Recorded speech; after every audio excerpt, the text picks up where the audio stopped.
Salam Edufficial, jangan lupa mengklik. Halo adik-adik, selamat datang kembali di channel kita Edu Official Mudah dan Pasti. Kali ini channel Edufficial akan membagikan trik jitu bahas soal TPS penarikan kesimpulan. Saya akan kakak bagikan untuk part 1 sampai part 3. Nah, bagi adik-adik yang belum mensubscribe, like dan komen serta nyalakan tombol lonceng, silakan adik-adik subscribe, like dan komen serta nyalakan tombol lonceng agar kalian tidak ketinggalan video sebelumnya yang akan selanjutnya kakak bagikan. Nah, bagi adik-adik yang telah kelewatan video sebelumnya, silakan adik-adik klik tombol yang di atas. Nah, kali ini kakak akan mencoba untuk membagikan pengulangan bagaimana cara untuk tembak soal cepat penarikan kesimpulan. Nah, adik-adik bisa mengambil pulpen dan kertas agar adik-adik bisa mencatat hal-hal yang menurut adik-adik penting bagi adik-adik untuk mencatat. Jangan lupa karena nanti di setiap sesi akan ada soal-soal pertanyaan. Nah, kakak akan mencoba mereview soal-soal untuk penarikan kesimpulan dan kakak akan mencoba untuk menjelaskannya dengan cara lebih mudah. Semoga bermanfaat ya. Baiklah, tanpa berlama-lama mari kita tembak soal untuk TPS penarikan kesimpulan. Nah, yang perlu kalian ketahui. Nah, pertama, untuk menjawab pilihan option yang paling tepat, jangan menyimpulkan yang tidak disebutkan kecuali ada keterangan lain. Nah, adik-adik, untuk menarik kesimpulan maksudnya adalah jangan menjawab pilihan option yang maksudnya untuk menjawab pilihan option yang paling tepat, jangan menyimpulkan yang tidak disebutkan kecuali ada keterangan lain. Jangan pernah mengambil kesimpulan di luar dari pernyataan. Maksudnya kayak gini, kita akan masukkan nanti ke dalam contoh biar adik-adik lebih paham. Nah, kemudian setiap premis yang dinyatakan adalah pernah benar, jangan pernah dibantah. Tidak perlu kita menilai pernyataan benar atau salah dalam kehidupan sehari-hari. Contohnya gini, harga minyak makan harganya 1 juta, itu di premis. Nah, kita tidak perlu membantah dalam kehidupan sehari-hari bahwa harga minyak itu tidak mungkin 1 juta. Tidak, anggap bahwa pernyataan premis itu adalah benar. Kemudian kita akan membahas dulu pertama adalah modus ponens. Premis pertama, jika P maka Q. Premis kedua, P maka kesimpulannya adalah Q. Kita ambil contoh soalnya. Jika hari ini hujan maka tanah basah. Hari ini hujan, kesimpulannya tanah basah. Nah, kita ambil gini, jika hari ini hujan inilah P, maka tanah basah adalah Q. Hari ini hujan adalah P.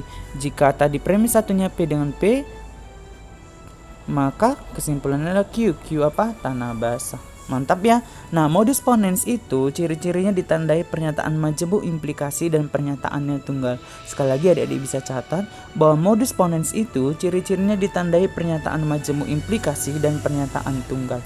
Oke, kita coba latihan soal nomor 1. Jika saya rajin menyapu rumah maka ibu bahagia. Saya rajin menyapu rumah. Kesimpulannya apa? Nah, jika saya rajin menyapu rumah P, ibu bahagia Q. Saya rajin menyapu rumah P. Jika P maka Q, tadi premis 1, premis keduanya P. Maka kesimpulannya adalah tewas-tewas Q. Ayo jawab di kolom komentar ya adik-adik. Yang perlu adik-adik ketahui bahwa penalaran logika deduksi itu ada penalaran langsung, penalaran tidak langsung, dan penalaran transisi. Oke, kita masuk. Kemudian teori selanjutnya adalah modus tollens. Premis 1, jika P maka Q. Premis 2, negasi Q. Kesimpulannya negasi P. Kita ambil contoh soal. Jika ayah libur maka Andi bahagia. Andi tidak bahagia. Kesimpulannya ayah tidak libur. Jika ayah libur P, Andi bahagia Q. Andi tidak bahagia, negasi dari Q. Tewas-tewas tinggal negasi P. Negasi ayah libur, ayah tidak libur. Paham ya? Oke, untuk lebih memantapkannya ini dia. Bahwa modus tollens itu ciri-cirinya ditandai pernyataan majemuk implikasi dan ingkaran dari pernyataan tunggal. Sekali lagi, bahwa modus tollens itu ciri-cirinya ditandai pernyataan majemuk implikasi dan ingkaran dari pernyataan tunggal. Oke, soal latihan nomor 2 silahkan jawab di kolom komentar. Jika Budi hadir tepat waktu maka ia mendapat hadiah. Budi tidak mendapat hadiah. Kesimpulannya apa? Oke, kakak coba jelaskan sedikit. Jika Budi hadir tepat waktu P, maka ia mendapat hadiah Q. Budi tidak mendapat hadiah, negasi Q. Kesimpulannya negasi P. Jawab di kolom komentar. Oke, mantap. Sekarang modus silogisme. Premis 1, jika P maka Q. Premis kedua, Q maka R. Kesimpulannya P maka R. Ini P maka R. Maaf, kakak buat seperti ini. 1, Jika P maka Q, premis 2-nya Q maka R, kemudian kesimpulannya tewas tinggal P maka R. Oke, mantap, catat ya. Oke, kita hapus dulu. Kita next. Ambil contoh soal. Ini dia contoh soalnya. Jika Ani memasak rendang, maka Ani akan membeli kentang. Jika Ani membeli kentang, maka Ani membuat santan. Kesimpulannya, jika Ani memasak rendang, maka Ani membuat santan. Oke, kakak coba buat penjelasannya. Jika Ani memasak rendang P, maka Ani membeli kentang Q. Jika Ani membeli kentang Q, kenapa kak Q? Kan sudah kita buat tadi bahwa membeli kentang itu adalah Q. Maka Ani membuat santan R. Tewas.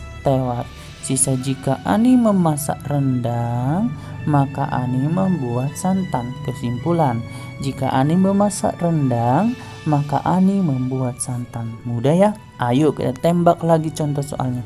Nah ini dia, modus silogisme itu ciri-cirinya ditandai dengan dua pernyataan majemuk implikasi. Sekali lagi, modus silogisme itu ciri-cirinya ditandai dengan dua pernyataan majemuk implikasi. Bahas soal latihan nomor 3. Jika hari ini libur, maka saya pergi memancing. Jika saya pergi memancing, maka saya akan bahagia. Kesimpulannya, kakak kasih kisi-kisinya. Jika saya hari ini libur, maka saya pergi memancing P. Jika hari libur, saya pergi memancing Q. Jika saya pergi memancing Q, saya akan bahagia R. Tewas Q. Kesimpulannya, jika P maka R. Ayo jawab di kolom komentar ya adik-adik. Oke, kita masuk tentang dilema konstruktif. Nah, apa itu dilema konstruktif? Bahwa merupakan kombinasi dua argumen modus ponen.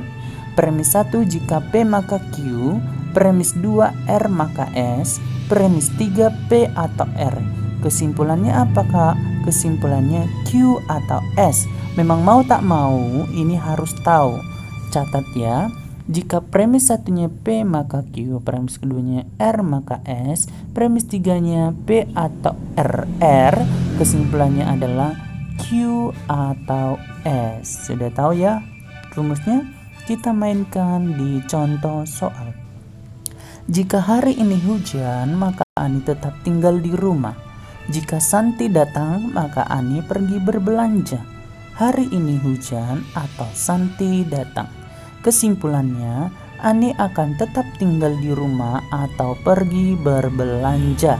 Kita masukkan ke dalam rumus. Ini dia rumusnya tadi. Gimana ini ya? Ini tengok. Jika hari ini hilanglah kau. Oke. Jika hari ini hujan P ya. Jika hari ini hujan P, kemudian maka Ani tetap tinggal di rumah Q. Oke. Kemudian jika Santi datang R, maka Ani pergi berbelanja S. Jika hari ini hujan Q tadi kan, jika hari ini hujan Q atau Santi datang R. Kesimpulannya apa tadi kan? Kan kita udah buat bahwa tadi ini P ya, maaf. Hari ini hujan atau Santi datang P atau R. Nah, kita coba kesimpulannya tadi apa? Gini kan rumusnya. Jika P maka Q, R maka S, P atau R, kesimpulannya adalah Q atau S. Nah, ini dia Q atau S-nya. Q-nya apa? Q-nya Ani akan tetap tinggal di rumah atau pergi berbelanja. Karena Q-nya tadi kan ini Ani tetap tinggal di rumah Q.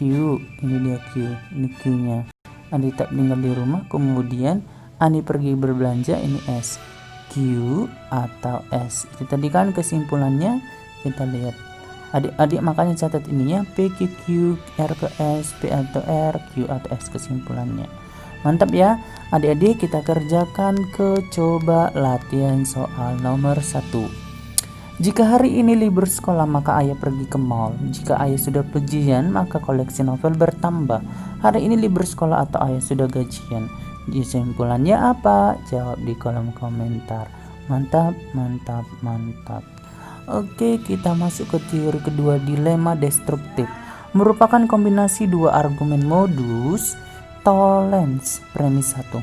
P Q jika R maka S. Premis 2. Premis 3. Negasi Q atau negasi S.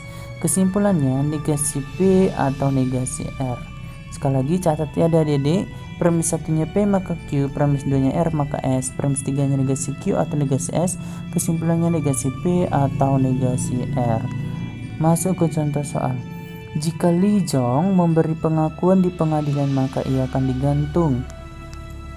Jika Li Jong tutup mulut di pengadilan maka ia akan ditembak mati. Li Jong tidak akan digantung atau Li Jong tidak ditembak mati. Kesimpulannya apa? Li Jong tidak akan memberikan pengakuan di pengadilan atau tidak akan tutup mulut. Mari kita lihat. Jika Li Jong memberi pengakuan, ini kita buat P, maka di pengadilan maka ia digantung, ini Q.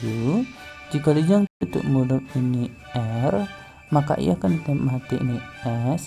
Li Jong tidak akan digantung. Mana tadi digantung? Q. Tidak akan digantung berarti negatif Q. Atau Li Jong tidak ditembak mati. Mana tadi ditembak mati? Yaitu S, maka ini negasi S. Tapi ini adalah atau.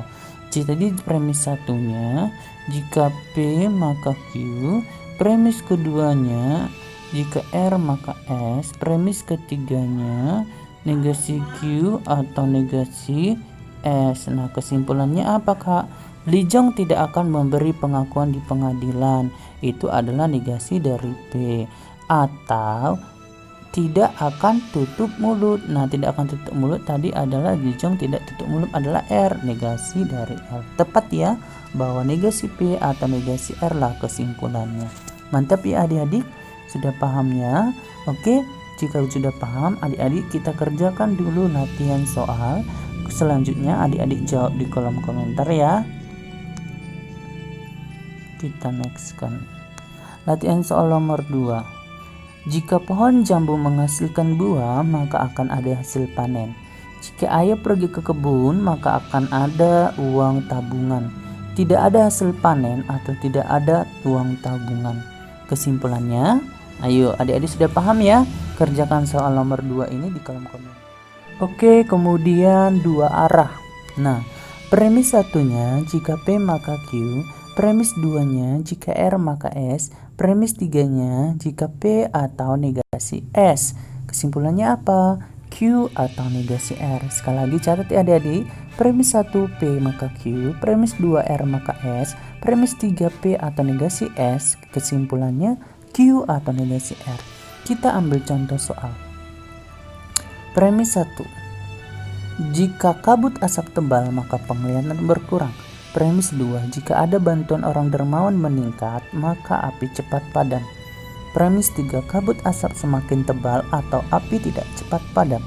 Kesimpulannya, ayo adik-adik kita jelaskan ya. Kesimpulannya penglihatan berkurang atau bantuan orang dermawan tidak meningkat. Nah ini dia. Jika kabut asap tebal ini adalah P, maka penglihatan berkurang adalah Q. Oke, ini dia. Jika kabut asap tebal P, maka penglihatan berkurang Q.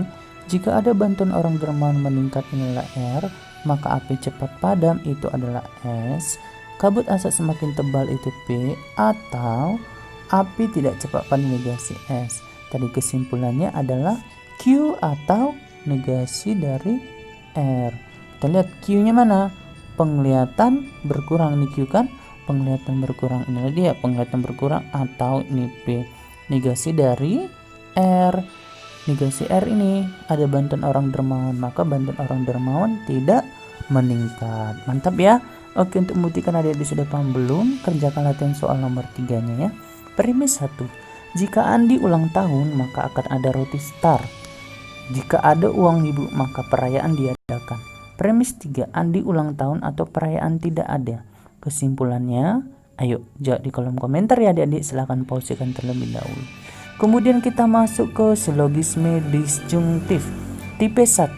Premis 1 P atau Q. Premis 2 negasi P. Kesimpulannya apa Kak? Q. Sudah paham ya? Sekali lagi premis satunya P atau Q. Premis 2 negasi P. Kesimpulannya adalah Q. Kita masuk ke contoh soal. Rani bisa membuat kue atau arsik. Premis 2-nya Rani tidak membuat kue. Kesimpulannya Rani bisa membuat arsik. Kita masukkan Rani bisa membuat kue P atau arsik Q. Rani tidak bisa membuat kue adalah negasi dari P, maka Rani bisa membuat arsik. Itu kesimpulannya. Ingatlah kembali ke contoh soal bahwa jika P atau Q kemudian ada negasi P, kesimpulannya adalah Q. Karena tadi Rani tidak bisa membuat kue, kesimpulannya ada Q. Berarti Rani bisa membuat arsik. Oke, mantap. Latihan soal nomor 1. Andre memakai sepatu pancus atau bot. Kemudian premis 2-nya ia tidak memakai sepatu pancus. Kesimpulannya apa? Kakak kasih bocorannya. Andre memakai sepatu pancus P atau bot Q. Dia tidak memakai sepatu pancus negasi P. Kesimpulannya, ayo jawab di kolom komentar. Mantap. Kita masuk ke tipe 2. Tipe 2-nya ini. Jika P atau Q, premis keduanya P, kesimpulannya negasi P. Kita ambil contoh soal, catat ya. Premis 1 P atau Q, premis 2-nya P, kesimpulan negasi P. Kita masuk ke contoh soal. Sinta berada di rumah atau kursus, premis 1-nya. Premis 2-nya Sinta berada di tempat kursus. Kesimpulannya Sinta tidak berada di rumah. Nah, Sinta berada di rumah P atau kursus Q. Sinta berada di tempat kursus Q, maka Sinta tidak berada di rumah. Logika kan? Sinta berada di rumah atau di kursus. Ternyata dia berada di tempat kursus, berarti dia tidak berada di rumah. Sinta tidak berada di rumah sesuai dengan rumus tadi. P atau Q, kemudian Q. Kesimpulannya adalah negasi dari P.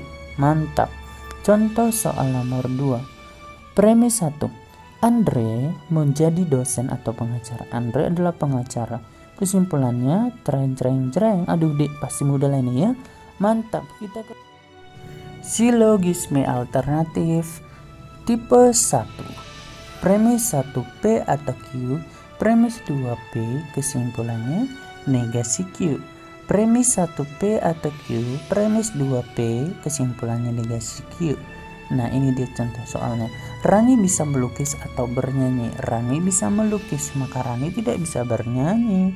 Ada dua pilihan, Rani bisa melukis P atau dia bisa bernyanyi. Rani bisa melukis P, ya Rani tidak bisa bernyanyi. Oke, P atau Q, P, kesimpulan negasi dari Q. Oke. Adik-adik silakan jawab latihan soal nomor 3. Andi pintar matematika atau bahasa? Andi pintar matematika, kesimpulannya Andi pintar matematika P atau Q, bahasa. Andi pintar matematika P, kesimpulannya negasi dari Q. Mantap ya, sama seperti yang soal sebelumnya ini tadi. Kesimpulannya adalah negasi dari Q, tidak bisa bernyanyi. Yang ini ya udah, negasi dari Q-nya apa? Jawab di kolom komentar. Tipe 2. Premis 1-nya Ani punya baju putih atau hitam. Ani tidak punya baju hitam. Kesimpulannya Ani punya baju putih. Oke, latihan soal nomor 4. Rosa punya sepatu atau sendal. Rosa tidak punya sendal, berarti oke, jawab di kolom komentar ya. Oke adik-adik, demikianlah untuk trik cepat tembak soal untuk menerikan kesimpulan. Semoga bermanfaat. Dan jangan lupa terus ikuti video pembelajaran dari kakak channel Edu Official. Bye.